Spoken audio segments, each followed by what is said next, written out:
I have some really super exciting news. Before we get to the show, my good friend Corey Damon Jenkins, and one of your all-time favorites from the podcast, has a brand new coffee table book out. Yes, he does. It's in pre-sale right now. It is called Design Reimagined, a fresh and colorful take on timeless rooms. And you know Corey, he delivers. This book is packed with 10 jaw-dropping projects never before seen, not shared on his social, not shared on his Instagram, not shared on his website, and it includes real practical design tips. It's bold, it's vibrant, it's everything we already love about Corey. So here's the deal. It is in pre-order right now, okay?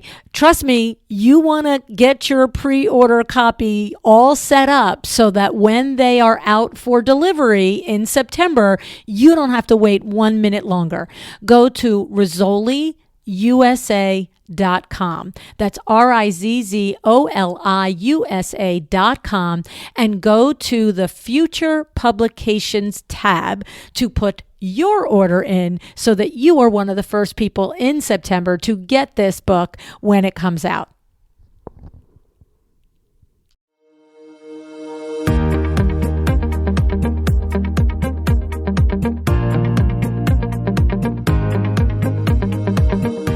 Welcome to A Well-Designed Business. My name is LuAnn Nigara, and I'm so glad you found this podcast. Together with my husband Vince and our partner Bill, we have grown our company WindowWorks from the ground up. So I know and I understand the challenges you face in running your interior design business. I also know that your talent alone isn't enough to ensure your success. So on this podcast, we talk about strategies and practical steps to help you grow your business. But make no mistake about it, we have our share of fun here too, mixed in with those aha moments that I love so much. This isn't fluff. Nobody has time for that. Whether you are a new interior designer or a seasoned designer, I am here to help you create and to manage the kind of interior design firm that you dream of. It's straight talk and it's action. Are you ready? Let's get started. Hi, welcome to A Well-Designed Business. Today's episode is a tiny bit different in the best way. I'm not the one hosting the conversation. Today, I'm the guest. Over the years, I've had the privilege of being invited onto some incredible podcasts, conversations where with that host, we've dug into business, mindset, leadership, and the real lessons that I've learned from decades in this industry. So in this special crossover series, I'm sharing with you some of these episodes from other podcasts brought here to my podcast feed. These are powerful conversations that often offer a different lens, because when I'm in the guest seat, you might hear different stories, different angles, and new insights that don't always come up when I'm the one asking the questions. And you know what the bonus is? If you like what you hear in this particular episode, I highly encourage you to check out that host's show, right? So you might like more of their episodes, and we will link their podcast in the show notes and more about them as well in the show notes so that you can now begin to learn from them and their brilliance as well. All right, let's get into it. I hope you enjoy this conversation as much as I enjoyed having it.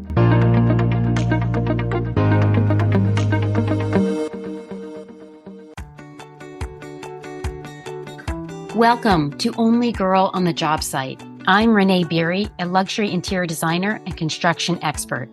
Educated at the New York School of Interior Design and employed by AD Top 100 firms, I have created a niche expertise in managing large-scale construction projects from renovations to new builds over the past 3 decades.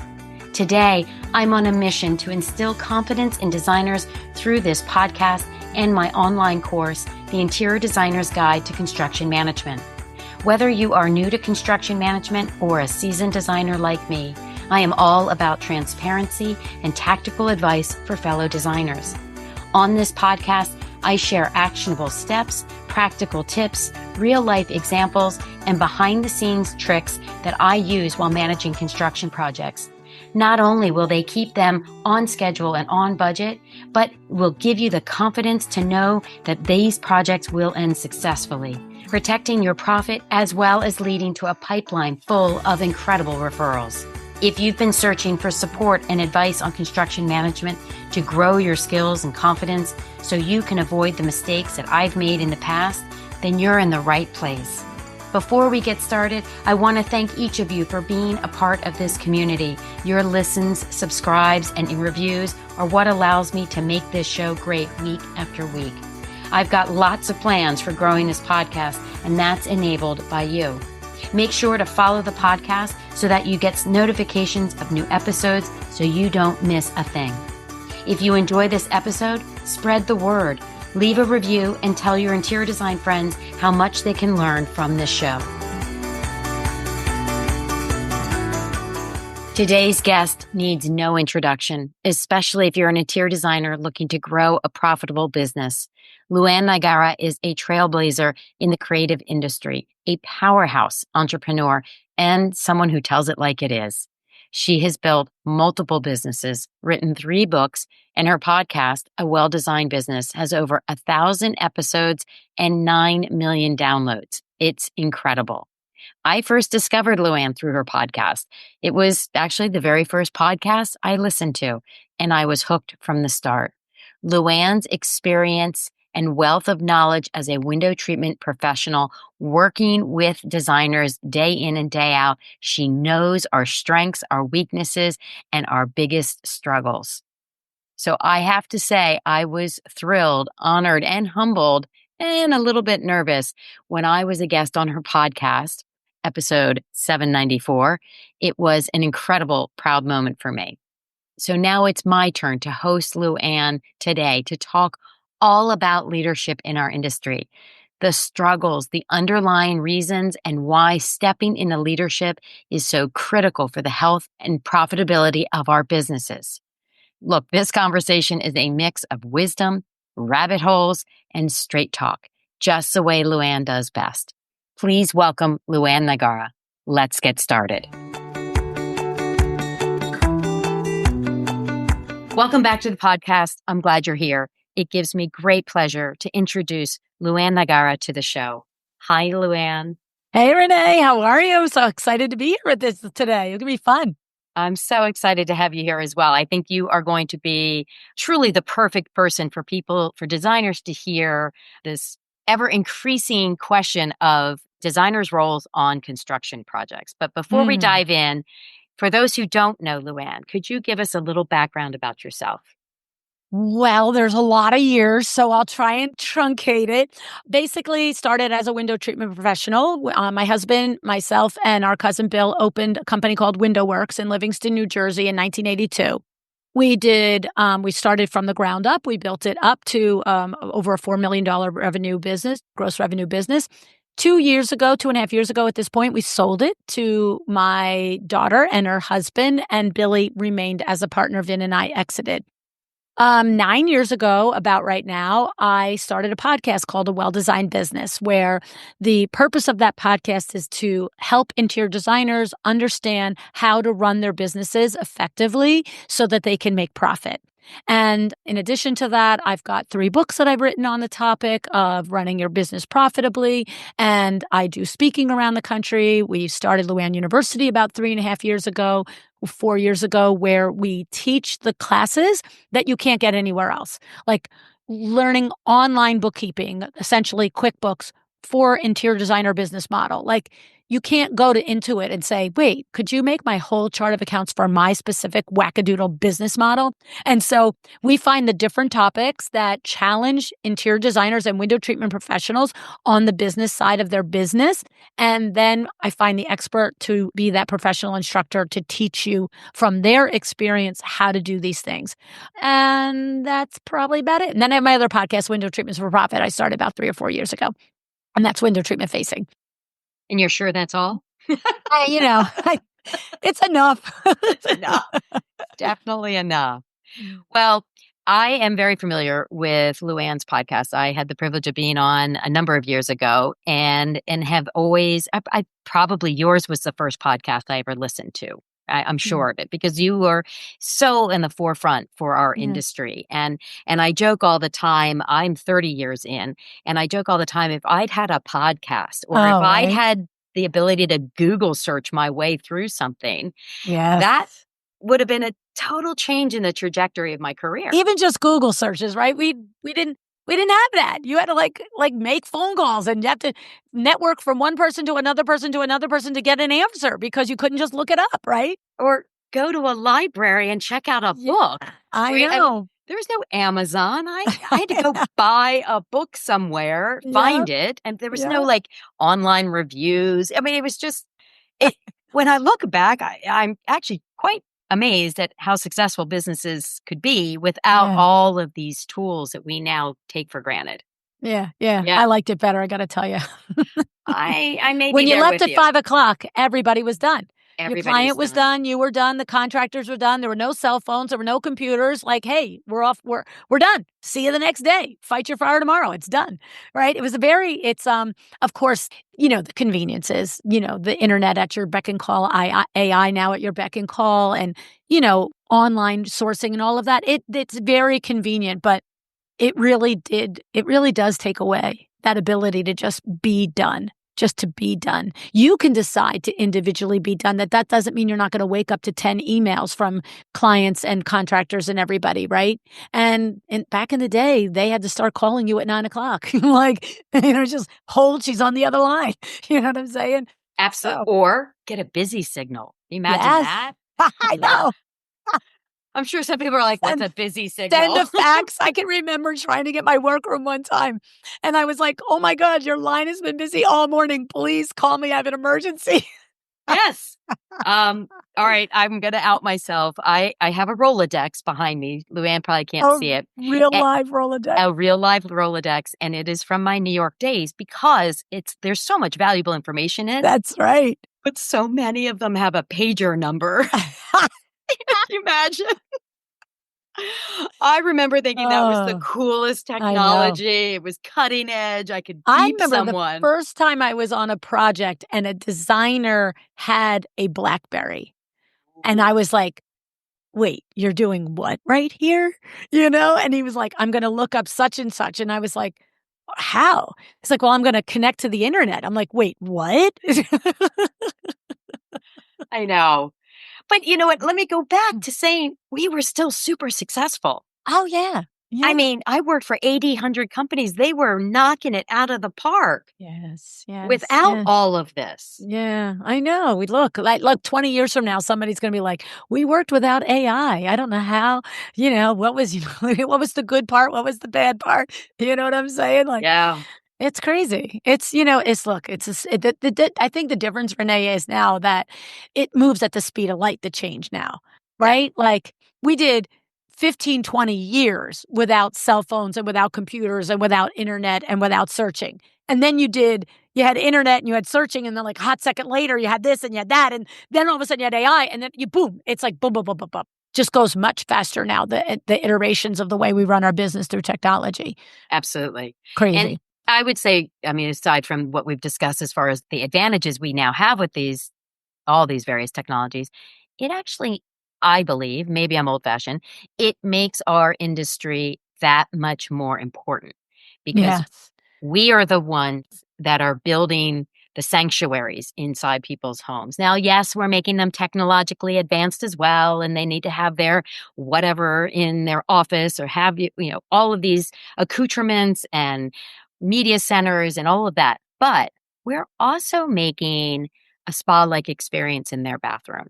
We Mhm. are making rooms that are large enough where they can gather as a family, whether they're plugged in or not, Right. and spend time together. And I think that's, I guess, that's the romantic side of what I do and why I still do it because I see the quality of my clients' lives improve. Yes. And that to me is, I don't know if every industry can say that. Do they No. truly improve the quality of their clients' lives? They might improve their efficiency, the speed in which they accomplish something, all valid, but we're going to go in with the quality inside their personal homes. That's I think right, that's right. pretty cool. Yes, and with all the information that's been coming out over the last several years about biophilic design and wellness design, it's like it's not just a feeling of this feels great. It's actually a physiological change that happens to humans when the space is designed well for them with the things in mind that you guys bring to the table. That's your IP. Look, Yeah. you can go on and have, it's so funny because just like now you can go on to AI and say, design me, a room, blah, blah, blah. Well, you know what? You used to be able to like go into a furniture store and say, put together a package of a room too. Somebody could always get somebody to put a room together for them, whether they had to leave their house to do it or they could do it on their computer. But that's not what you do. You don't put together objects that fit. You create a space that transforms people on a cellular level. And that is the IP that a designer brings to a job. The other is just furniture and geography. Yep. Yes. Yes. And in this, as you said, lightning speed that we're all working, we can make their lives so much more efficient in their own homes so that when they are only getting 2 hours a night of downtime between work and bed, we can make it efficient so they can get all of whatever it is they want to accomplish done in a manner that allows them more time. Right. And so again, I find it very humbling that clients bring us into their homes. And I do find it, quite a bit of responsibility to bring that elevated experience to them in the end. Yeah, no, I know. Yeah, you guys have a big job. Yeah. Yes, we do. But I don't walk in thinking that. And I that's probably, obviously, if you talked to me 10, 15 years ago, I probably would have been a little more overwhelmed by that concept because with age comes wisdom. Right. But yeah, you're right. There is quite a bit of responsibility, not just, people think in budgets and people's money, but it's beyond that. Yeah. Yeah, It is. it's beyond. It's the client experience, not just through the process, but beyond. 100%. Yeah. Yeah. So I asked LuAnn a question in the beginning. She says she's never been asked this. I'm not sure that's true. I can't imagine, but I've always wondered why designers? You are a window treatment specialist. You speak to window treatment specialists. Why is your pod, Well Designed Business, for designers? Now, I'm sure, obviously, just like any podcast, other people can get information and apply it to their businesses.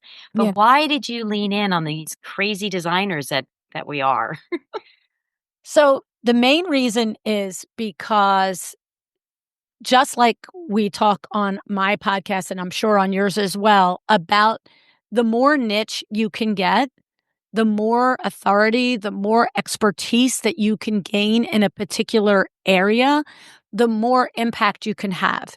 And so when I knew I wanted to do a podcast, I spent a couple of weeks exploring what was a topic because I centered on wanting to do a podcast. It just felt so right for me. This part of the story I had told, I won't go through the whole thing, but I had been a guest on a podcast, and this was in 2015. And I hung up and I was like, oh, sweet Jesus, I need me one of those. I was like that, it was like if you did anything and you're just like, that's my lane. That's my spot. I have to do that. And so then I was like, well, I'm not going to do it for a hobby. How can I make money doing this thing? How can this be a business? So then I really did a deep dive, spent several weeks researching it. And I spent a good week and a half trying to figure out what could I talk about that I would not be bored of.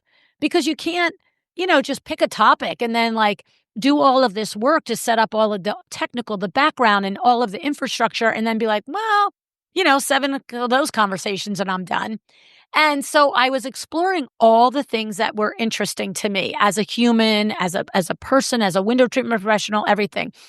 And what I knew was interesting to me was business. That's what I can talk about all day, every day, whether it's your business as a designer, your business as a window treatment person, your business as a bricklayer, your business as a digital marketer. There's marketing in there, there's sales in there, there's operations in there, there's finance in there. There's so many critical things that have to be understood well enough and 2 or 3 areas that you have to be a master at in order for all of it to coalesce and become a profitable business. And so I was like, I am not talking about the window treatment business. I just spent 35 years doing this every darn day. There's no way. And I will tell you that what it was is I Googled business in that time. It was called iTunes. So I put different searches in iTunes, like business conversations, women in business, blah, blah, blah. And it would like multiple tens of thousands search results would come up. And I was like, you know, I don't want to take 20 years to make a dent in an industry. Like I'm coming in at the top of it. I started at 53 years old. I'm like, nah, yeah, we gotta make it faster than this, right? And I thought, who wants to be like one pebble in an ocean, right? One little thing. And window treatments, I knew I didn't have the juice to talk about for that long, for a long period of time. But it was business. And that's when I really looked to my body of experience. And I went, you know what? If I had a nickel for every time in that previous 35 years, I had been doing work for interior designers as a trusted trade professional for them at Window Works for years. And I got my first designer account, I think in 83 or 84. And I was like, if I had a nickel for every time I spent, another 35 minutes in the lobby of a building in New York City, or Sandra Funk and I always make a joke how we stood in somebody's shower for like 35 minutes talking. And the homeowner's like, hello, are you guys there? And we're like, oh yeah, we got into a conversation. And designers would constantly ask me about, well, how do I tell somebody that? And why would I that? And this person, or they would just be, venting as a colleague like this. And I'd be like, you can't let them get away with that. Why are you accepting that? Blah, blah, blah. And, our business, Vinny, completely, process driven person, completely system driven, completely finance driven person. WindowWorks is highly process and system driven, and always about making money. There's no such thing as we don't know if a project is profitable or not. I mean, our average sale is $6,000 and we do almost $4.5 million. So how many projects in a year is that? Like, I can't do that math, right? We're not unclear if some of them are profitable. We know 201 what the profit margin is. And in these conversations, I was finding that just like I would have been if I had started Window Works without Vinny, because it was a franchise. So I could have, called up the home office in Florida and said, I want to buy a franchise. They would have sold it to me. I'm smart. I could talk the talk, walk the walk. I would have figured it out. But I know that I would have been very much in the beginning of my career, very much like all the creatives out there. I would have focused on driving sales because that's my innate nature. But I think most designers are always focused on filling the pipeline. So that's driving sales. But then doing the things that I'm good at. I would have done the things I'm good at. And then I would have fallen on my face. And then I would have picked myself up and it would have hurt. And then I would have finally called somebody like Vinny or Michelle Williams and said, teach me the money. You know what I'm saying? Yep. And then I would have, found something like LuAnn University, teach me the system. You know what I mean? But what it is when you're completely incapable of opening and running a business, you go and ask for a lot of help. But when you have two or three of the skill sets, you kind of just do it. Yep. And then you find out after the hard mistakes, you're like, dang it, I don't have all the skill sets. And so since I speak creative, I am creative. I had spent so many years talking with designers and understanding that it's a very separate thing to be extremely talented at your craft and have no idea how to turn a profit doing it. And I watched designers, and this part I've said before, I had the exact experience for about a 15-year period where I had two different designer accounts, and one was literally undisputable, top of the food chain, New York City. All the accolades, all the big show houses, everything. And one was, a Nordstrom personal shopper turned interior designer, consultant-based model. And that designer cleared about $200K a year for her personal income. And the big top of the food chain one, practically every other job wasn't collecting the monies from the clients, and, contractors walking off the job, and, just chaos after job after job after job because there were no finite systems in the back. And I thought, I can help that. I can help that because Vinny, a lot of times, we own Exciting Windows now, which is a mentoring and a business program, a company to mentor window treatment professionals to be profitable like we are, like Window Works was, right? And there are times that he'll be like, blah, blah, blah, blah, blah. And I'm like, no, that doesn't make sense. What do you mean that doesn't make sense? It's totally clear. And I'm like, okay, here's what I'm telling you. I've been sitting by your side for 42 years, and I've now been coaching on my own for 9 years in business. And I'm telling you what you just said didn't make sense to me.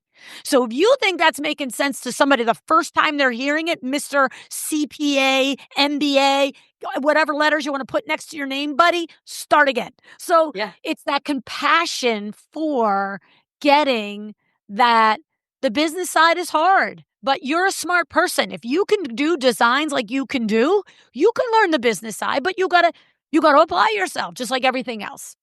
So that's why designers, I knew I had that chance to be a bigger impact in a smaller industry. Fascinating. And also I had the juice to talk about it. And it worked. And what I think maybe you're not aware or thinking it through enough is that not only do you understand the craziness that is our business, it is super hard to explain why it's so crazy to a non-industry member. You don't demean us or criticize us for not knowing the business part. No. And I know I have heard, I've been, spoken to like a child. Oh, you don't understand. Oh, you're right. And I've never actually said I did understand. But to talk to me like that is only going to shut me down. Yep. And so I applaud you and thank you for recognizing that we do have incredible strengths and incredible weaknesses. Yeah. And that's every person that walks the planet. Exactly. Right? It's like, in my mind, look, I'm not going to say running a business is easy, but I'm going to tell you, if I had my choice, learn how to run the business side of a business or learn how to design homes with scale and proportion and fixtures and codes, I got news for you guys. It's easier to run the business side. You just got to spend some time doing it. If you can do that other, you've got the capacity, the mental, intellectual capacity. It's just something you've never attempted before. Exactly. Yep. And that's why I said, I know I would have been the person that would have done the 3 or 4 skill sets I had, ran full strong into it, and then I would have been like, this is 5 years in and I'm still not making any money. What's going on? Why am I not? Why is there nothing left for me? And so I just, and I also think that one of the good things that I think you have a podcast, you're a designer. I know there's a need for both, but I think one of the things that has been good for me not being a designer, having enough information to be dangerous, right? Working with designers all those years, kind of get it, but never all the way back in their underwear drawer. Exactly. You know what I mean? This is exactly how it runs, right? And my thing is if I have at this point 40 plus years working alongside designers, 9+ years podcasting, 1,500 episodes between both shows, multiple speaking engagements, multiple coaching events, and you tell me about your service and it doesn't make sense to me, Houston, we have a problem. Because take away all of that context and you're telling it to your prospective client. And if you can't make it make sense to the lawyer and the homemaker or the bricklayer and the cupcake maker across the table from you, you can't even, this is how you have unmet expectations. This is how you have scope creep. This is how you have every problem that you can trace as a designer in your business. And it starts with, you didn't explain it clear enough for the garden variety human to understand it. Correct. And I get that because it's complicated, but that you can't stop there. Yes. Well, and I'd say in the last decade, not only do we need to explain what we do, we need to also challenge what they have likely seen on HGTV assume that's what we do. 100%. And I've had so many designers be like, oh, yeah, they mentioned that like 3 weeks in. I'm like, well, then you should have mentioned on day one. Hey, you might have watched HGTV and blah, blah, blah, and how it connects or doesn't, in more cases than not, doesn't connect with what we do. So it's challenging. I think that's going to continue because those shows, I mean, have you walked into a doctor's office and not watched HGTV? I mean, it's just literally everywhere. Yes. And they don't seem to be getting the memo from our industry as to, hey, guys, that's not how it goes. Yes. I mean, look, let's start with it's TV. Yes. It's TV.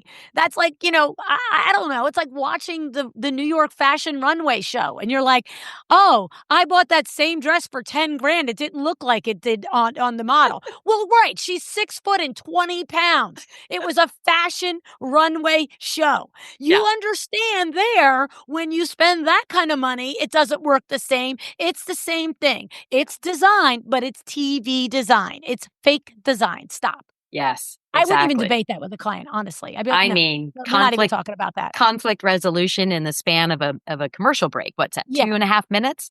yeah, Wouldn't that be great? Like, oh, I got the solution. You do? Wow, yeah, that's impressive. yeah. That's So like I'd I say to a lawyer, "I watch Judge Judy, so I can tell you how to do your job." Stop. Right? Come on. exactly. Well, I love hearing that because I do, I'm fascinated by podcasts. I'm fascinated. I definitely have a math brain, which I know is a bit Mm, unusual for a creative. I come from engineers, and so it's always that puzzle, right? And I think that's why I'm also drawn to construction. I like putting things together. yeah, And yeah, so yeah, when I see your background and then I heard your podcast way back when I started listening, I'm like, okay, I get it. Because of course I can't do my job. I always say it takes at least a dozen people to make me look good. One of which is a window treatment specialist, right? yeah, And so I was like, okay, that makes sense. I'm like, but there's got to be more. LuAnn doesn't do anything unintentionally, right? yeah. And you No, just I just proved it. love business. I just love business, and I wasn't going to be one of Yeah, 250,000 business podcasts. That's it. right. When Well, I started, there was one other podcast for the design industry, one others. That one's not even, active for several years now. But when I had the idea to do it for designers and their business, I thought, because I had been listening to podcasts since 2007. So I really thought there was none. And then I Googled it and I found the one and I was like, oh, my heart sunk. And then I listened to the show 5 or 6 episodes and I was like, oh, this is the same, but not at all the same. This is not how I'm approaching this. There was room for both is my point. There was a yeah, lane for this. And yeah. so then when I came in, and of course now there's a lot more that are business focused, but yeah. Oh, I think that's fascinating. And I do think to your point, I think there's room for so many different podcasts because each person has their own, Spin, obviously yeah. personality, their own experiences, their own, and again, like when I was building this podcast, which I told LuAnn, this was a COVID baby. I had all the time. I mean, I was still working, but yeah, we had a lot more extra time. And my husband kept saying, there's got to be someone talking about construction. I'm like, I know, right? There's got to be. And I was Googling, and there were, but it was contractors talking about contractors. And I'm like, Yes. no, it's different. Our world is different. And he's like, all right, go for it. And he kept saying, you're not the only one. You got to love a banking, he assesses risk for a living. Like he does not have an entrepreneurial bone in his Yes. body. Yes. And honestly, I still look over my shoulder. I'm like, why aren't more people talking about this? Because Yeah. I was in High Point and I asked an audience, I'm like, who here is on a construction project? And almost every hand went up. Every hand goes up. I, Yes. it's what we are. It's what we're doing. It's Mm. so commonplace, and it wasn't in the beginning, Yeah. and at least at the beginning of my career. And so I just applaud everybody, right? I applaud all the podcasters who are out there just trying to feed information to those who need it. Yep. Because like LuAnn and I were just saying, like we didn't have this. We didn't No. have these. I don't want to say shortcuts because they're not, but we didn't have these It was a guides. shortcut to accessing the information. You Yeah, still have to do the long work to get it done, exactly. but it is a shortcut to accessing the ideas. Yes, absolutely. You go onto a podcast and you scroll the titles and boom, you can get an answer. Yeah, You you're still have to right. do it. You have You to still have to do the understand how work. to do it. But, to your point, we would have to go into a library or Barnes& Noble and find a book on it. And by the way, most of the time you couldn't find a book on it. Correct. Right? Correct. Yeah. And so one of the other reasons I wanted LuAnn to really lean in on this topic that's been coming up in my neck of the woods. I've been getting a lot of designers reaching out to me about issues they're having on construction projects, right? And I never seem to hear the hey, this all went well. I hear the it would be nice if one or two of you would call in and, let me know it went well. But more often than not, I'm finding that designers are stuck. They're not using this language, but I would say kind of the worker bee. Mm. role as opposed to management, which is really our lane. This is what we are brought on to do. And frankly, that's what our clients are paying us for. They're Right. not paying for us to be the worker bee. And so Right. one example I was telling LuAnn was a designer reached out to me and was really upset because she had to order a whole bunch of extra tile because she had to do the strike off and the contractor was on vacation. And so she asked the day laborer, essentially, who was helping out, if she could compare her measurements with his. And they were vastly different. And so she went with hers because they were higher. And she's like, but now I'm going to have to eat it. I'm thinking, yeah, you are, Yeah. because it's not the client's fault that all of this went down. And she's one of probably a dozen in the last 6 weeks that I've been hearing about people or designers finding themselves doing tasks as Mm. opposed to managing the tasks and Mm. delegating the tasks. And if you have gotten to know LuAnn at all, she is not a worker bee. She is a leader and an unabashedly unapologetic leader, which, to be honest, is a skill, right? And I did listen to a podcast you were on recent. It was actually maybe a year ago, and your mother led you in meditations on Oh, yeah.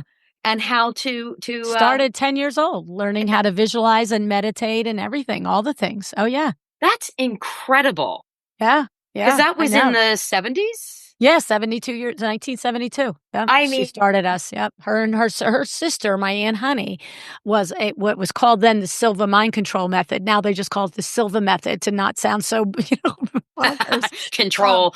yeah, exactly. But my Aunt Honey was the one who first went into it and then really just saw the transformative power of visualization and meditation and, all of these techniques that were coming from the Silva method and from other, adjacent industries because she went all in. And, between the two sisters, they had 6 kids. And they're like, well, this is the greatest information in the world. Why wouldn't we raise our kids on this? Why wouldn't we just build this into their DNA? And so Well, that's wait what a they minute. did. I'll tell you why. Because in the 70s, that really wasn't happening. I So know, but they were, your mom and her sister were at yeah. the forefront Oh, yeah. Oh, of yeah. empowering girls that, Yes. not that other mothers were intentionally not empowering them. They just didn't have those tools or believe in those techniques. 2 very special, strong Incredible. women. 2 Yes, very special, strong women, my mother and my Aunt Honey. And together, absolutely. they're a force of freaking Yeah. nature. That's all I can tell you. Now they're 82 and 84, and we're still like, okay, the girls are together. Just agree and keep rolling. Buckle up. Exactly. But I find that women weren't predominantly raised that way. No, I they were both entrepreneurs. They both ran their own businesses. That's They both incredible. ran their own. My mother ran her business with my dad, but my mom did the business part. My mom did the books, and mom did the back end, and my mom did all of that. My dad, like, he was like the front guy. You know what I mean? And I'm Yeah. not minimizing. We all need the front guy. Like, I'm the Yep. front guy. Let's be serious. I'm the front guy. You know what I'm saying? In all of my business, I'm the front guy. I'm not the back guy in anything. Yeah. But and then my aunt ran her business independent. My uncle was a high school principal and then in the New Jersey Board of Education as superintendent of all the schools or something like that, something big in New Jersey education. So, but they were 2 women in the 60s and 70s that were entrepreneurs. I mean, what role models? That's incredible Yeah. to see that firsthand, day in and day out, and And that succeeding. And the thing is, Renee, we didn't think anything of it. That's Of the whole course. point. It's like if you Right. give your kid peanut butter and jelly every day from the time they're 5, it's like, no, it's not a culinary thing when you're 8 to have peanut butter and jelly. We're just like, our mothers run stuff. Our mothers get Yeah. stuff done. Our mothers are in charge. Our mothers do things, and that's how it was. And we worked for them. We all worked for them. Well, I did especially. My brother, my cousins dabbled. You know what I'm saying? But I just was like, I would rather work all day. I was like, let's do it, Yeah. And So, that obviously pays dividends that so many women are trying to play catch up, right? yeah. And now again, because of all of the access to all of this information, there's lots of people. They can study you. They can listen to your, teachings and experiences and lessons. And, you can go online and find Tony Robbins. There's so many people that are empowering women. But I'm finding that they're starting from a point where you probably don't remember ever being. Right? Yeah. You remember always seeing women powerful women in charge and succeeding, right? We see powerful women. They're not always succeeding, whether that's in the movies and the television or whatever. There's not always that role model that we need to say, hey, I can stand my ground. I can. And obviously the name of this podcast is what I always have described myself. This was not made up. Actually, my son at the time was like, I had this stupid long list, LuAnn. Every night I'd go to dinner. I'd be like, okay, guys, what do you think of this one? And they'd be like, I hate it. I mean, these were teenagers. So of course they're like rolling their eyes. They're like, no, yeah. Finally, my son was like, Mom, for God's sakes, all you ever do is you tell people you're the only girl on the job site. Call it that. Oh, wow. What a brilliant idea. And I sat there. I was like, okay, that's 2 weeks of my life I will never get back. And why didn't you mention that sooner? Yeah, well, he had to get bored to tears of your exercise before. To tears. But there is that. The only girl on the job site is funny, right? People laugh, they chuckle, but it is a challenge. And there are times I still struggle. It's for far fewer moments. Sure. But I think that plays into or deepens that insecurity about women in control, because you are, I'd say, in 30 years, I have probably come across less than 6 women on job sites. Right. Exactly. How awful is that? And that's actually, scattered throughout. So it's not just in the last 10 years. So I actually, in the last 10 years, I've probably seen one. Wow. And she's probably still talking about me because I was like following around going, oh my God, tell me your background. How did you get into this? This is great. You should stay in. And she is like, who is this psycho? Can I just get my work done? Yeah. Oh no, I was giving her all sorts of, I'm like, she was young. She was an electrician. And I told her, I go, so here we are. Don't take any crap from any of the guys. Yep. Bring your own snacks. Bring extras because they're going to steal yours. I go, and carry toilet paper with you. And she looked at me and wipes. And she's like, "Why?" And I go, porta potties. She's like, oh my God, yes. Like, like these are the things that, Yes. So she's still gotta help a girl out. Crazy lady. Like, oh yeah. But I bet she always has toilet paper in her I'm truck. sure she has her go bag with her stuff in it. Right. But they just don't happen. And then that's a whole nother topic that, unfortunately should be covered because man, jobs would run a lot smoother if if more of us were on them. Please. Get us started. But I think I don't think, I know designers are losing their profitability when they fall into the worker bee roles. And it's not just profitability on that one job. They're losing the respect of the contractors they're working with, which affects their pipeline. And God forbid the homeowner hears about it. They're losing the respect of the homeowner who may even be questioning why they brought you on. And therefore, you're losing the potential for a testimonial, referrals. Yep. I mean, it just starts blooming out of control. Yeah. And the designers, I know they don't want to fall into those roles, but they don't even recognize, I'm finding, when they're in it. Right. I think in their mind, they're like, let's keep the ball rolling. Let's keep going. All right, fine. Yeah. I'll take those measurements. Okay, I'll get that tile. I understand the reason, but can you talk a little bit about why they shouldn't be? So the thing, Renee, for me is, and what I find is the first domino that has to stay up rather than fall is you have to know very clearly what is in your scope and what is not. Okay. And that's an overused sentence. I have been at speaking engagements with, 20 designers and 500 designers and have had the conversation where they know what the scope is. Of course I do. I told my client all about it. And then I'll say, so describe to me what's included in a particular, a bathroom renovation or whatever. And here it comes. Well, I mean this and maybe sometimes that. And I'm like, that's not a defined scope. I'm going to figure it out as I go along. And so when the scope is defined, and when you define your scope, when you're not on the job, when you're actually thinking about an ideal project and what your role is, you probably in that quiet moment, with no pressure, with no real client, you realize that my job is the expert guidance here. My job isn't picking up tile, or my job isn't figuring out how many tiles I need. Okay. Now, if you have that clarified, let's just use the example of the tile. The guy was out of town. He couldn't get a quote. She felt like it had to be ordered, blah, blah, blah.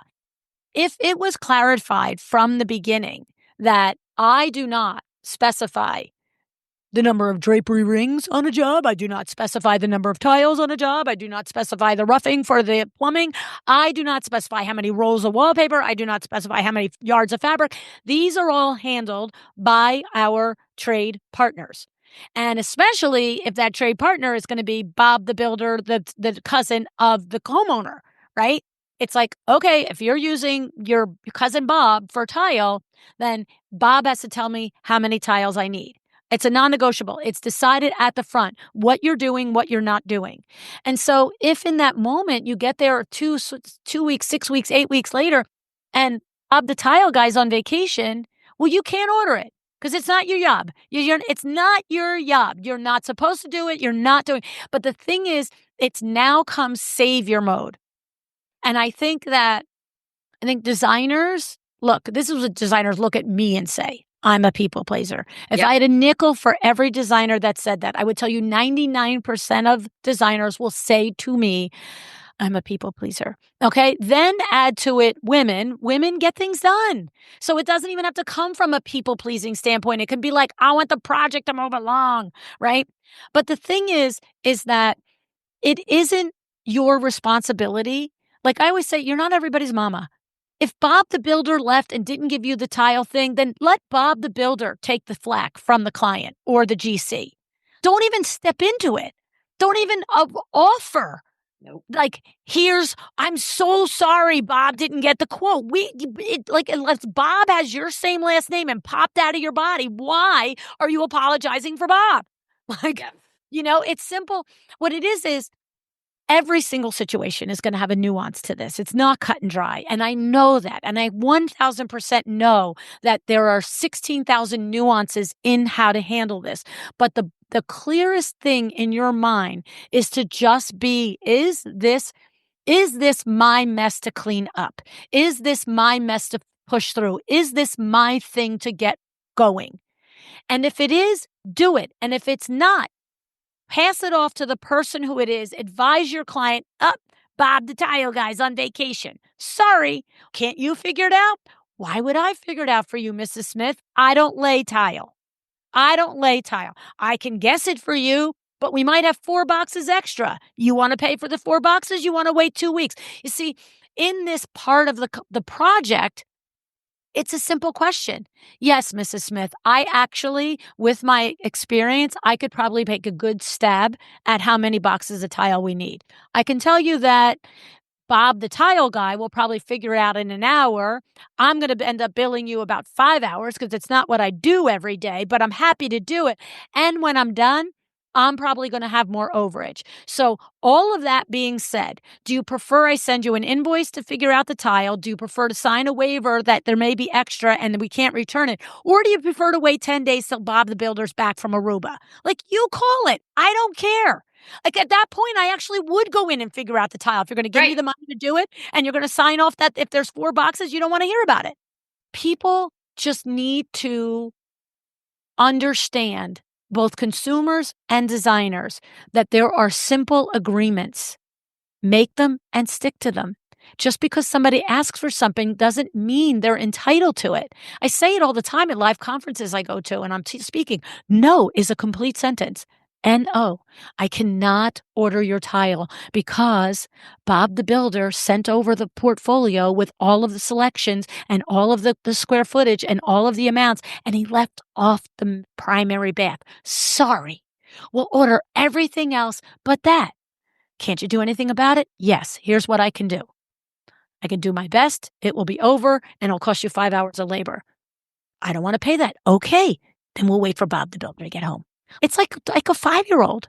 Mm-hmm. You can do this or you can do that. You can have it all as long, I'm in the middle of a 2.5-week stint babysitting my grandchildren while my daughter and her son are in Australia. So I have a 4-year-old and a 7-year-old. And it's all day long. It's just like, here's what we can do. You can watch 5 more minutes of Bluey, or you can have a book before we go to bed. Take your pick. Well, we want to have a book and Bluey. You can't, though. You can't. And I'm giving you your choice right now. Pick it, And then we watch the 5 more minutes of Bluey and they want the book. Absolutely not. It's not happening. You made an agreement. Change it tomorrow night if you don't like it tonight. Boom. I love the parent analogy because, to your point, you can give the choice to the client. It's sticking to the choice.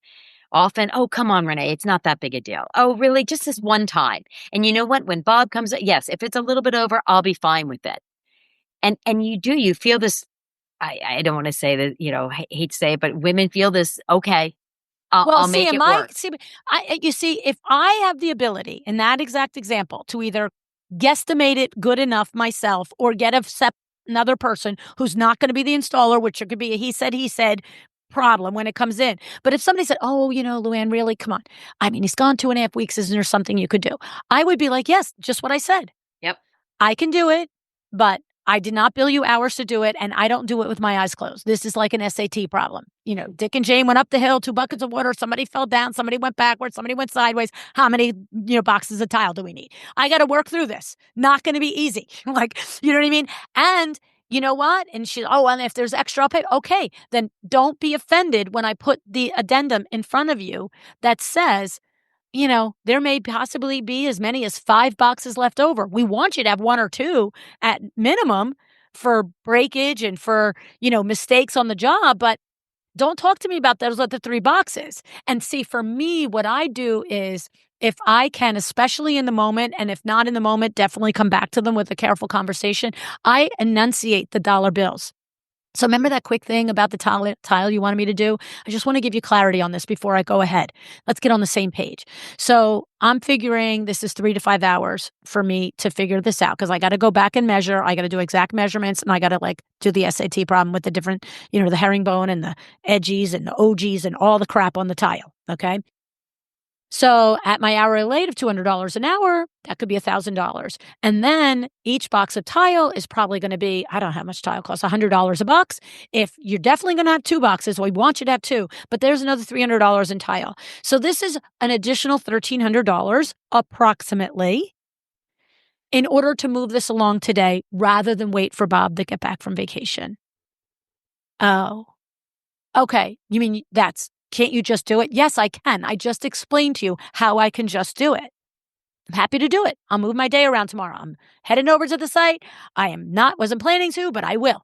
I'm going to go with my little handy dandy tape measure and my laser, and I'm going to figure this out. Want to do it? $1,300. Well, that seems like a lot of money. It is, isn't it? Because the professional will come back and do it in a half freaking hour. That's, what are you doing? You can have this tile for 1,000 years. You're worried about 2 weeks. Get your brain squared on. You know what I mean? Yeah. But you got to get out of the please mode. You got to get out of it's my job to make it right mode. It's your job to give the parameters. It's your job to give the boundaries. It's your job to explain the path through. There's always a path through. Right. I just had one of my chairman of the board. Yeah, I just had one of my chairman of the board clients leave me a message the other day, and her client wants to go back and get a 3rd full estimate from a 3rd contractor.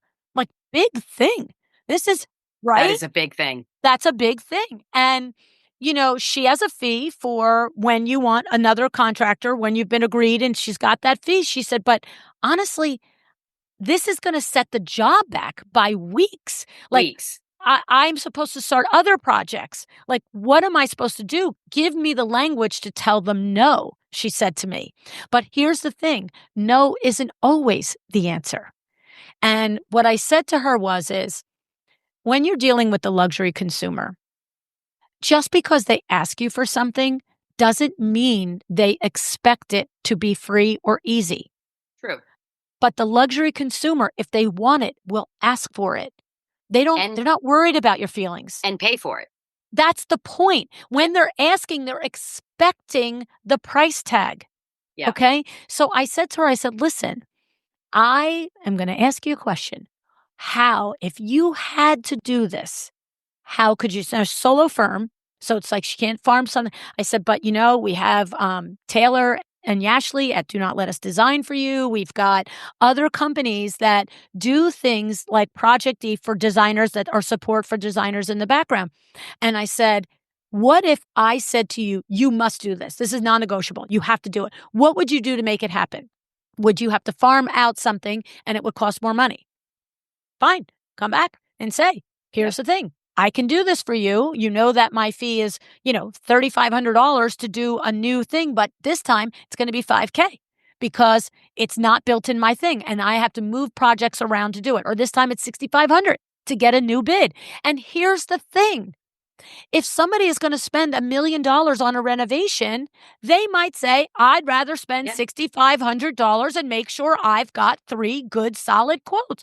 Just throw the number out. Yep. That's what designers forget, that the luxury consumer wants what they want, ask for what they want, but 95% of the time they understand it's coming at a price. And the mistake that designers make is they assume that the client doesn't know there's going to be a price. So they do it at no charge because they're afraid to say, instead of 35, it's 6,000, or instead of doing it for free, I've got to charge you 5 hours and you're going to pay for 3 boxes possibly. Instead of saying there's a price, they do it at no charge. And now the client keeps asking for another thing, keeps asking for another thing. It's no different than if I let my grandson last night watch Bluey and have a book. You think I have got any legs to stand on tonight when I say Bluey or a book? It's like, no. Like, he'll keep saying yes to the one and ask for the second. Sure. So that's what it is. It's understanding what you're doing with clarity, because when the extras come along, you're just like, boom, extra, boom, extra. And you just say it like, oh, I'm happy to do that. It's XYZ more. Oh, I thought it would be I thought it would be no charge. Kind of why? Like, that's my favorite line in sales. Oh, what gave you that impression? Like, what in the world gave you the impression that I wouldn't charge you for my services? Right. That's my inside voice. The outside voice says, oh, that's interesting. What may give you that impression? And you just wait for them to try and figure out an answer to why you should be working for free. They won't come up with it. They won't. No. And I say in the last 10 years, I wish I'd learned this a lot longer, is to wait in silence. Say what you want to say and then stop. We tend to just keep trying to explain. And basically we're feeding them their answer. That is key. Say, oh, I'm so sorry. What made you think that would be the case? Stop talking. Because then they have to show their cards. And that's right. It's sales 101. Yep, absolutely. They often are like, or on the flip side, the designer didn't have proper paperwork and contracts and scope of work. And the homeowner will say, well, you didn't specify that you wouldn't do it. Right. And there's certain ways you can get around that. Like, you're right. But that's why I brought in the expert of a tile installer. Right. Because that is his lane. And I want him to have what he needs, and he knows what he needs given the scope of the work, the type of the tile, the conditions of the shower, all of the accoutrements, blah, blah, blah, blah. And so you can sort of back your way out of it if you don't specifically say because how are we ever going to cover every scenario in one contract? Right. So there are ways that you can back out and still get that same barrier boundary up. Yeah. But that's why you have to explain to somebody what goes into doing it. I had one time a window treatment client that we had done their whole house in custom window treatments, and within only a year or two, they were moving. They downsized to a townhouse. They had spent a fortune on, custom draperies, and they were in great shape. They're only like 3, 4, 5 years old, whatever they were. And so the woman calls up and she says, I want you to first come to my townhouse, see what the windows are, take the measurements. Then I want you to come back to my house where I'm living and figure out there's 2 or 3 rooms of drapes that I want to move. And I want you to see that, the sizes and everything are going to fit. So I said to her, okay, fine. So we do the thing. And now we're at the home that they're living in. And I'm ballparking what it's going to take to redo these draperies. Yep. Yeah. And I'm like saying to her, I said, listen, I'm with you. I don't want to throw things away. All right. But understand, it's not necessarily less expensive. And it's less expensive, yes, because you're not buying the fabric, but this isn't like a bargain. just understand this isn't like, hey, these cost me $5,000 and now it's going to cost me $50. And so she said, well, I really want to use this fabric. It's really in good shape. I'm like, I'm with you. So to hem and recut and do whatever to the, 3 or 4 pairs of drapes in the room, it was going to be like $1,000. And of course, that's us going to take them down. That's us bringing them to the workroom. That's taking the measurements. That's the workroom, taking them apart, and all the things and bringing it back. And so she's like, oh, geez, that seems like a lot. And I'm like, it's 4 pairs of drapes. It's $250 a pair, And of course, when I'm in real life, I have a whole lot less inside voice. So, my outside voice would sound something like, well, I mean, they were originally $1,800 or so a pair. It's $250 a pair to do this work. And then it's a stop talking moment, to your point. It's a stop talking.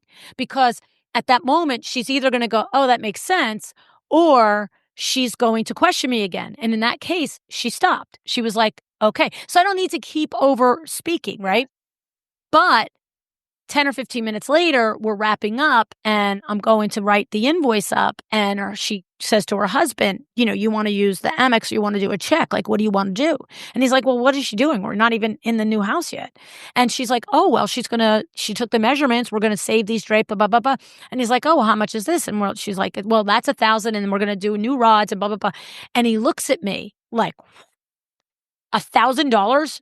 Like, what are you doing to them exactly? I said, well, we got to, hem them to make them fit in the new house. It's better than throwing all of this great fabric away, blah, blah, blah. And he goes, that's ridiculous. That's ridiculous. I cannot believe it's $1,000 to do those draperies. And now I said to him, well, here's the thing. You're looking at it as a price tag. Let's talk about what goes into it.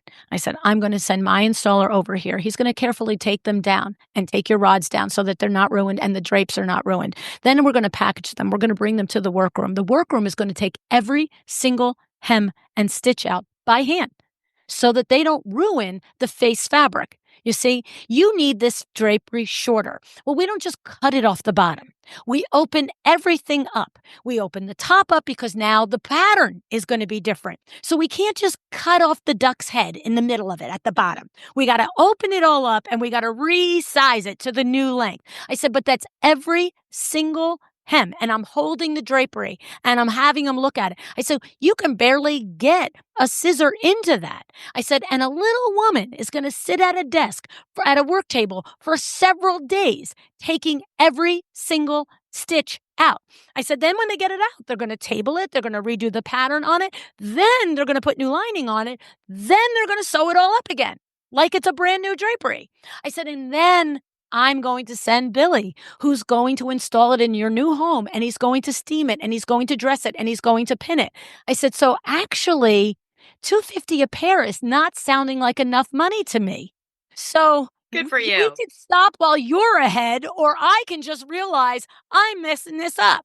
Yeah. And of course, I knew I had the money in it. It was just, but the idea is people don't realize what you do. So when you go and you just figure out the tile, well, when you don't figure out square footage of tile every day, you are a human smart designer. You can, but like I said, it's an SAT problem. It's not just, oh, let me look at it like the guy is. And the guy's going to take 3 calculations. He's going to take into his 25 years experience laying tile, and he's there. Yep. So when somebody balks at your price or the fee that you've given them, they don't have any idea what goes into it. Educate them. Right? It's kind of like I say on my show all the time about restaurants. A 5-star Michelin, you can go in the store and buy the filet mignon. You can go in the store and buy the mushrooms. You can go in the store and buy all the stuff. Okay, that guy looks at you. Go ahead and do it. Even Fridays says, go ahead and do it. Go ahead and do it. You don't want to pay $20 for a crappy steak at Fridays? Go into the grocery store. Buy the steak. Bring it home. Saute it up. Make the vegetable. Go ahead. Yes. Yes. Service. I'm delivering it to you on a platter. And honestly, I've heard all of the comments personally that you just said, like, this is ridiculous. Who do you think you are? This should be easy. My sister does this. My cousin does this. Oh, I see it on TV, all of these things. And I think it's because it's furniture. Oh, okay. That means nothing. That's just one part, one product we deliver. But that's where designers do not fully educate in a Yes. kind way, in a Yes. respectful way. And you have to do it from the beginning, from the discovery call, all throughout. You're laying the little breadcrumbs to the massive complexity of what interior design is. You're not standing there, with an edict that you roll out and you're like, here's all the things. But, if you're sprinkling a little bit of the details in the discovery call, some more details of the complexity in the consultation, more details when you're doing the proposal review, then they start to understand, oh, this is a whole lot of stuff that they have to keep under wraps. Yes. Like, oh, yeah. Okay. I get it. Right. I mean, and the other thing I always like is I like to figure out if I can find an analogy for their industry, what they smart. do for a living. Yes. You put it right in their straight language. in front of Yep. Yes. Yes. Yep. It's like, oh, okay. I think it's easy being a lawyer too. So, I guess, Right. I guess it must be easy. You can get law documents online. Yeah, right? Yeah. I can just do this. Yeah, exactly. One time I had a designer I was coaching that she didn't want to bill her hourly for mitigating problems. Like if, something gets delivered and it's damaged and now you've got to get the sofa back to the manufacturer. And, she felt like, and she was newer in her career, right? And she just, I couldn't invoice my clients for that. And I said, my friend, okay, you have one project going on at a time now. I said, there's going to be a point in your career where you may have 5 or 8 or 25 projects going on at a time. And it could be like 30 hours a week where you're chasing vendors to re-deliver and re-give you products that were damaged in shipping or damaged, before they left the factory. I said, you going to go 2 or 3 weeks without billables? Like, were you just going to donate? Well, I don't know. I just don't feel like it's their fault. I'm like, see, that's where you're wrong. This isn't about fault. This is not about fault. When you explain it in the beginning that things are going to come in wrong, things will have the wrong finish, things will have brackets missing, things will be cracked, things will be made in the wrong fabric, that your role is to manage that for them while they go and do what they do, whether that's yoga or lawyering. Yep, exactly. Right? Yes. And that's what I said to him, it's no different than, if you're a housekeeper, you don't look at your housekeeper and go, I could have done that. You're like, you pay your housekeeper to do it. Correct. Like, that's it. You could do it. You could call everybody and their brother and get all the logistics, but you're not going to. I am. Yes. Well, and also, okay, it's not her client's fault it came in broken. It's not hers either. But that's what I'm saying. It's not fault. That's what I'm saying. This is a even fact if she of wants to business. stay with that theory, but it's not the designer's fault either. So why are we penalized? But that's why I want you to change it from the language of fault. Exactly. No. See, this is no one's fault. No. This is a fact of doing a project. Shit happens. Yes, this is part of it. This is why you do work with a designer, because like I design the room, I manage the project. That's part of managing. This isn't, I only do that if somebody made a mistake. It's going to happen. I've never been, you say to them, 30 years as a designer, there's never been a project that something didn't come in wrong, damaged, or broken. This isn't somebody's fault. This is part of what we do. And I always say with construction, I'm like, well, there'll be surprises. And they're like, oh, how do you know? I'm like, because there are always surprises. That's right. I can't tell you what. I can't tell you how large. It might be a blip. It might be a bomb. Yeah. Don't know, but just know we will have them and we will get through them. And that's why you have me. That's why you have professionals. That's why I work with really top-notch people. And honestly, when they happen, they're like, oh, yeah, here it is. Yep. I'm like, yes, here it is. Well, you know what it is to me? It's like you walk in, and I don't care if you buy a $40,000 Hyundai or you buy a $300,000, whatever costs $300,000. I don't know, Maseratis, whatever. Like, you don't buy a car and be like, wait, I have to replace the battery at some point. I'm going to need new tires. I'm going to need oil changes. It's like, it is a fact of it. Yes. It is not a surprise. It is not a mistake. They didn't make the Maserati wrong because it needs an oil change every 5,000 miles. So no, this is not, we're not blaming, unnamed furniture company because they put the wrong fabric on it. No. Yes, they will take ownership of it. They will replace it at no charge, but it's going to take 16,000 phone calls to get that to happen. Yes. Because, that's how the world works. And weeks of patience. Yeah. Yeah. And what I finally got through to her was because her husband, I think, was a lawyer. And I said to her, so your husband's a lawyer. I said, did you try a lawyer? She said, yeah. I said, okay. So your husband bills at how many gabillions of dollars an hour, right?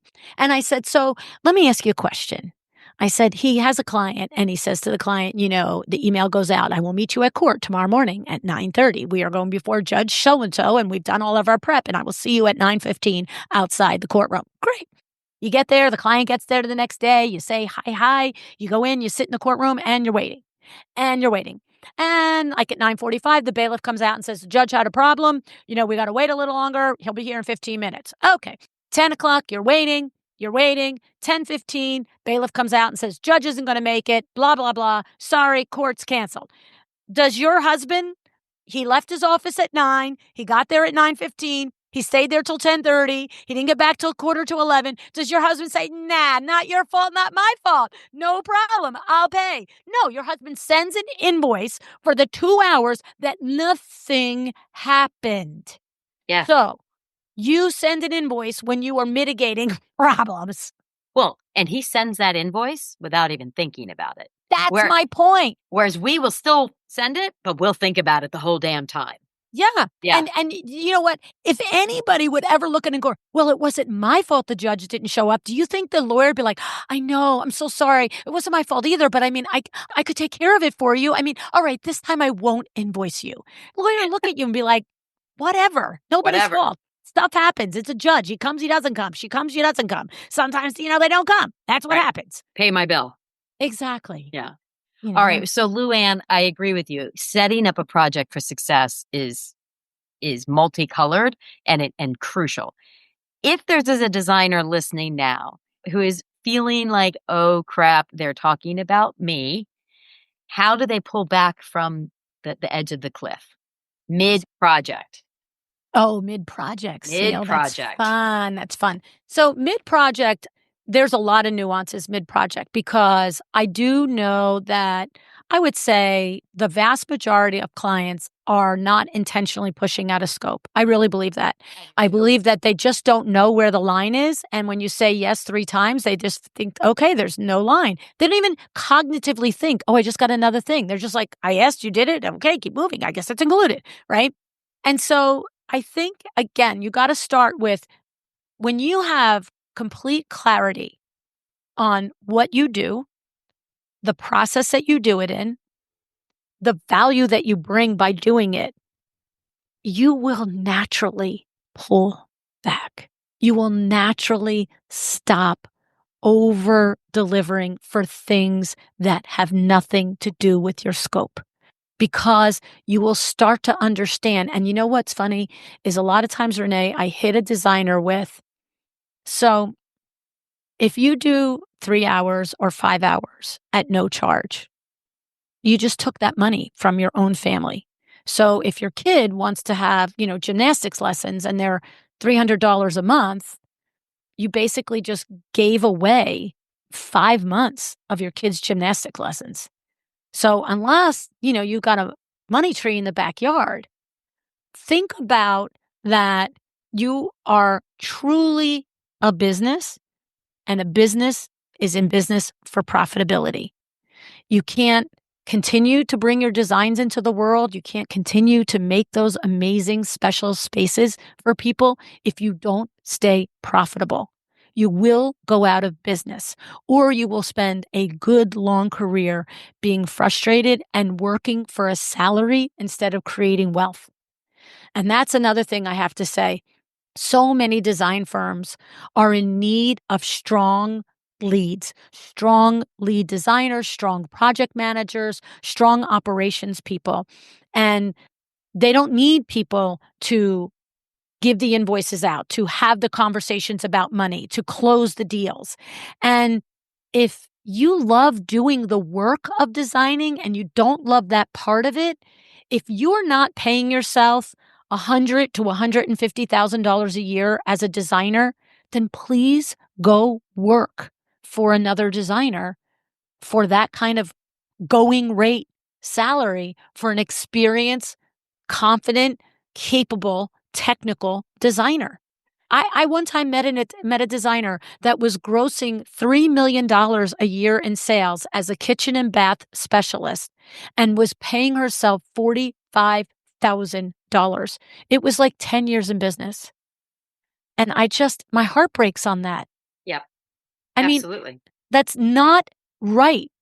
At $3 million a year, what's 20% of 3 million? 10% is 300 to $600,000. Your owner's comp package on a $3 million grossing business, if you're under, say, 3 to 5 people, should be approaching 600,000 if you are running at a profitable level. But if you're just turning money, I don't know if you ever saw me do it live on stage, Renee, when I talk about money laundering. Yes. The design industry is rampant with professional money launderers. We bring in $2 or $3 million a year, 45,000 stays in the kitty, and we spend $2 or $3 million a year at the end of the year. We're running a business, but to your point, we're just in the motion. We're just in the busy work. Yes. We're not managing it. We're not leading it. We're not creating wealth. If you're going to go to sleep every night with the details of a business on your brain, please earn an owner's compensation package. And if somebody looked at me and said, I don't want to pull 600,000 out. I want to have a studio. I want to do this. I want to do that. Great. Yeah. But pull 150, 200 out of a $3 million business. I mean, come on. Right. Exactly. But then I would say more designers than not are not grossing 3 million. No, but you know what? Even if you're doing 300,000 a year, so it's 60,000. 60,000. That's 60,000 your owner's comp. Yeah. You know what I'm saying? I think there's a few people that just drove off the road because a lot of people listen to this driving. Yeah. I mean, really what I find mostly on the way up, to 100, 300, 400, $500,000 in gross revenues is I find that, when I need money, I take it. That's special. That's special. I mean, how can you manage your life? How can you plan for your life? How can you plan for anything? And I get it. To your point, this is why I do have compassion. I do understand it. There's a moment where you'll get that Jersey girl. Well, I'll just be like, that's special. That's precious. But I know how we get there. I have compassion. My thing is if you don't know, you don't know. But once you've heard and you know better and you don't go and try and do better, then don't talk to me in 3 or 5 years and say, it's my client's fault and there's no money in this industry and AI is killing it and Wayfair is killing it. I'm like, No. Look in the mirror. Look in the mirror. Own what you can own. Do it as well as you possibly can. Farm out and hire what you can't. Get coaching and classes and experience and what you need. And you will change that business. It's not even like if you do all of that, you're still going to get to look at me and say it didn't work. I promise you, it will work. It will work. Absolutely. Yeah. Absolutely. Yeah. And kind of to tie back into the beginning, the resources that are available now, there's almost no excuse. No. Other than fear, which is not an excuse. Yeah. I mean, look, there's 1,000, right, excuses, but that's just as long as you know you're making excuses. Yeah. That's like I always say, I don't want a yeah, but girl. I cannot coach yeah, but girls when I interview you to coach with my coaching program and stuff. If I feel like it's, oh yeah, but that won't work for me. Oh yeah, that won't work in my area. Oh yeah, but that won't work. I mean, I kind of do things differently. Oh, okay, unicorn. Okay. Awesome. You can say to me, yeah, but I don't know how. Yeah, but I've tried it and I've been unsuccessful. Can you tell me again? All day long. I get it. Some of us, I mean, with the finances, like I tell you with Vinny in the beginning, I'm like, stop talking to me like I understand. This are the kinds of things I used to say to him 7, 8, 10, 15 years ago. No. I need not just the Cliff Notes. I need the whole thing. Oh, well, I mean, can't you just figure that part out? No, sir, I cannot. I'm a creative. No. Speak my language. Yeah, but you can if you're willing to do that. If you're willing to come and say, oh, Okay, so I've been doing $300,000 a year and I've only been paying myself $40,000. If you're willing to say, what's wrong? How can I fix that? It can be fixed. That's a quick fix. I can fix that in 1 month. I can fix that in 2 sessions. Boom. Let's get that done. You know what I mean? Right. Because it usually just comes from not Yes. knowing what you don't know. Exactly. Yeah. Exactly. And taking charge of what you can take charge of. Yeah. Right. And creating those boundaries and sticking with them, like your grandsons. Yes. And since we've all done it with our own kids, I don't want to say treat your clients like kids, but it is a very similar concept. Yeah. Well, that little man at sat at the kitchen table last night for 40 minutes because he asked for broccoli and then wouldn't eat it. And I'm like, no, sir.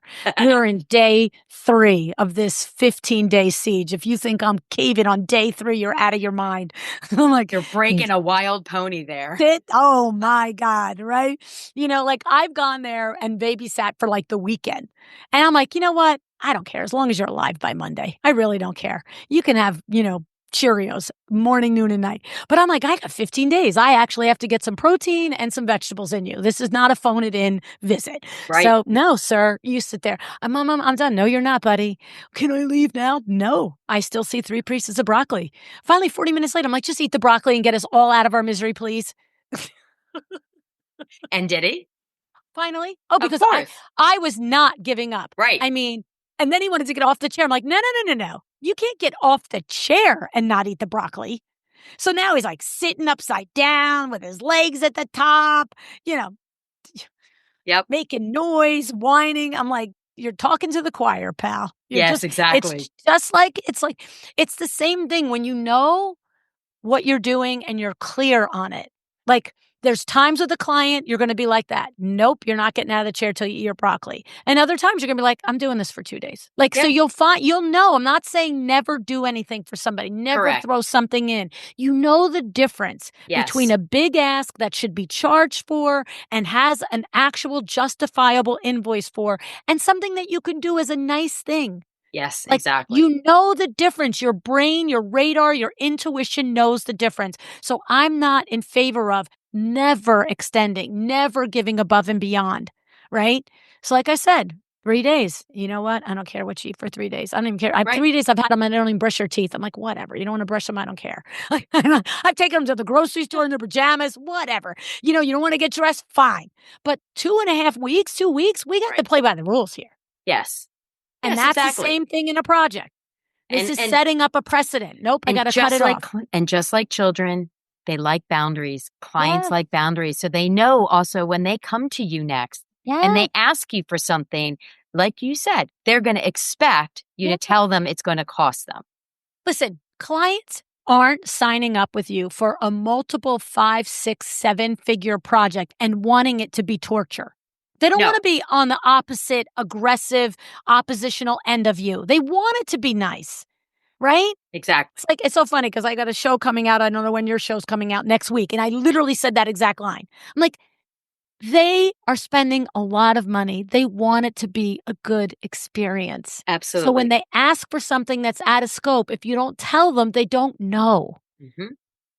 Exactly. And then when you try to rein them in the next time, they'll be like, well, wait a minute. Wait, now I'm confused. Why wasn't it then, but it is now? Yep. And that's a hard thing to unwind because that's you the crazy. Yep. That's like, look, we have all had a girlfriend, and that's that mother, right? The kids come in from school every day. They throw all their crap. They throw their bookcases, their coats, everything. And she doesn't say anything. She just runs around every day. Oh my God, the poor martyr, picking all the crap up. But then one day after 2 weeks, she blows her stack. That's it. Clean up your stuff. Blah, blah, blah. What do you think I'm your maid? And it's like, well, they're like, well, aren't you? Yeah. Like you were every yesterday. day for the last month, you did it. Like, how am I supposed to know it's over today? And that's a version of what happens. Yes. That's a good analogy. It is. It's true.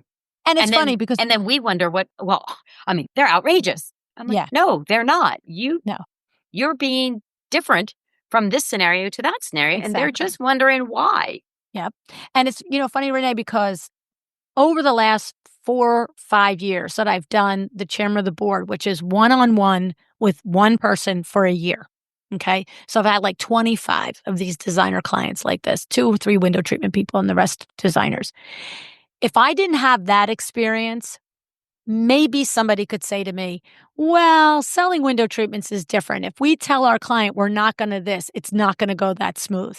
But I have walked my designers through this often enough to know that the truth is the biggest percentage of the time, the client either didn't know that there would be an additional charge, but was okay with it or expected there would be.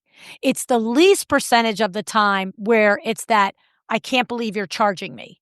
That is literally the least percent, because I walked my designers through going, just go back and say, well, I can do that. Like I was explaining in the beginning, and they're like, oh, they're going to freak out. I'm like, and if they do, we'll pick them up. I'll pick you up. Somebody will pick them up and we'll take the next step. But 9 out of 10, oh my God, they just said, okay. They were like, they got it. So I know it. You just have to trust your experience and your expertise. You have to put your faith and confidence in yourself first before you can expect someone else to do it. That's really the key to the whole thing. That is the key to the whole thing. Absolutely. Yeah. It's like, if Bob the Builder isn't around, I'm your next choice, but you'll pay for it. Otherwise, we wait. It's okay. And it won't I'm be okay with waiting. It's not my bathroom. It's fine. It's not the same as Bob the Builder. Yeah. You can't expect that. I am not him. That's right. Yeah. I haven't laid tile for 20 years, so I can't look at it and do the calculations in my head. Right. Well, and to be honest, my expertise is telling me it won't be the same. Exactly. There you go. That's the leader in the room. That's the leader in the room. Yep. 100%. Yeah. It's a quagmire. It's hard. It is. It's hard. It's hard. I don't say anything about it is easy. I really don't. Nope. I really don't. Tons of compassion for it's such a complicated, complex deliverable. And every project is so different. Yes. But you have to have clarity in yourself first. What you do, how you do it, why you do it, and how you charge for it. And that's the first step. You get that. Now you can start to say, oh, that's not included. Oh, that is included. Oh, that's a little extra. I could do that. I'm happy to do that. Okay. So Bob the Builder didn't pick up the tile. Well, and you can pick it up maybe. I don't know. Right? Like, I'm not going to be like, oh, I've got my high heels on and I can't do that. I'll do what I can do. Right. But I'm telling you, your inside voice knows always when you are doing something out of kindness and respect and 110% and client experience, and when you shouldn't be. And that's when you got to stop it. Yeah. LuAnn, I think there's a lot of designers probably went on an emotional ride on this one, right? It's a tough business. They saw a little bit of themselves. They felt a little insecure that you were talking directly to them, and you might have been. I don't think anybody gets away without going through this phase. No, I don't think anybody's hatched and has it. None of us are hatched and have it. We have those different are the highlight levels. Reels. Yes. Yeah. We have different levels of capabilities that we come in with, but none of us are hatched having it all. No. So there should be no feeling bad. There should be like, oh, okay, I'm not alone and there's a path out. I just have to find the answers. Right. And to your point, you don't but me. Yeah. You say, okay, now I've heard it. And how do I implement it today? Yeah. What's first steps? What's the first step? Yep. Awesome. Well, LuAnn, this, of course, we talked about which way we were going to go, and we went in the most circuitous path. But I think there's so much value in those rabbit hole discussions. Mm-hmm. And there's just gold all the way through. This, of course, I knew this was going to be an amazing one. This far exceeded even my expectations. Well, and I take away. I get but to learn. You're like peer across the table. That's the fun conversation. I mean, so I appreciate you, having me here and doing this and all the work that you do. It's people like you that help the rest of the industry understand that there's levels. Rise up. Go to those levels. You can do it. You can do it. You absolutely can do it. Yeah. And now with these resources, you've got the tools that you need that LuAnn and I used to have to get a library card for. Do they even have them? I don't even know. Probably not. Probably not. Probably just way dated ourselves right That's it. Totally. All right. So LuAnn, how can they find you if they aren't already following you? LuAnnNigara.com is there. You have links to speaking and to books and to LuAnn University and Power Talk Friday, coaching events, and the podcast, A Well-Designed Business and Window Treatments for Profit. It's all there. You have to go down a lot of drop. There's a lot of things. We have a lot of things. Yeah. You're a very busy woman. Yeah, it's fun though. Good. Well, I can't thank you enough, really. Truly. It was a special moment for me as well. Thank you, Renee. Thank you. I appreciate you. Talk to you soon. What an incredible conversation. LuAnn always brings the wisdom, the tough love, and the straight talk we all need to hear. Look, leadership isn't just about managing projects. It's about owning your role, setting the tone, and building a business that truly thrives. So if you enjoyed this episode, be sure to check out LuAnn's podcast, A Well-Designed Business, and connect with her for even more insights. Links to all of this will be in the bio on my website. And if this conversation got you thinking about how to step up as a leader in your own business, that's exactly what we focus on inside the Interior Designer's Guide to Construction Management. Because when you step into a leadership role on a project, you not only gain respect and confidence, but profitability that will come along with it. If you're ready for that, head to the link in the show notes to learn more. Thank you so much for your time today, and I look forward to our next time together. Thank you for listening, and I hope you heard something that you can apply to a project today. If you're ready to increase your construction projects in your business, check out the details on my signature course, The Interior Designer's Guide to Construction Management.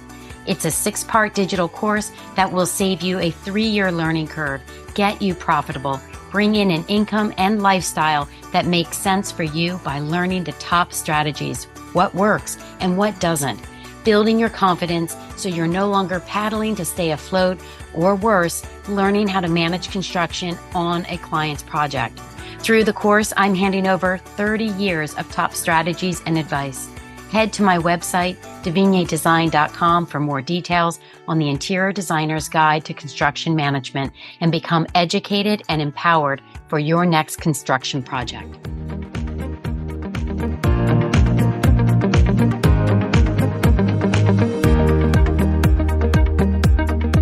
Thank you for joining me today. This podcast is a production of LuAnn Nigara, Inc. If you want to know more about me, my books, or LuAnn University, go to LuAnnNigara.com. And if you are interested in having WindowWorks help you with your next window treatment or awning project in the New York, New Jersey metro area, go to WindowWorksNJ.com to learn more.